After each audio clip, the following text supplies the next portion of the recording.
வீட்டில் 6 நாளும் வேலை செஞ்சு 6 நாளும் சமைச்சு சலிச்சு போய் சண்டே எங்கேயாச்சும் ஹோட்டல் கூப்பிட்டு போகிறீங்களா அப்படின்னு சொல்லி வீட்டுக்கார்ட்ட கேட்டோன்னு வச்சுக்கோங்க.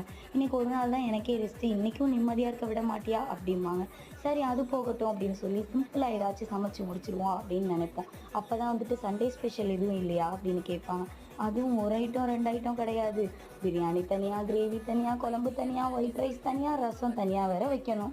இதில் வீட்டில் நான்வெஜ் சாப்பிடாதவங்க வேற ஒருத்தங்க இருப்பாங்க. அது வேறு யாரோ இல்லை, நான் தான். அவங்களுக்கு தனியாக சமைக்கணும். இதெல்லாம் நினைக்கும் போதே சண்டே ஏண்டா வந்துச்சு அப்படின்னு இருக்கும். வாரத்தில் 6 நாளும் நாங்கள் உங்களுக்கு பரிமாறுறோம், எங்களுக்கு பரிமாறதுக்கு யார் இருக்காங்க அப்படின்னு சொல்லி தான் சண்டே ஒரு நாளாச்சும் ஹோட்டலுக்கு போகலாம் அப்படின்னு கேட்குறோம். ஏன்னா அங்கே தான் நம்மளுக்கு பரிமாறுவாங்க. நம்ம நினைக்கிறது எங்கே நடக்குது? இன்றைக்கி எங்கள் வீட்டில் சிக்கன் சுக்கா, அதுக்கப்புறம் வந்து சிக்கன் பிரியாணி.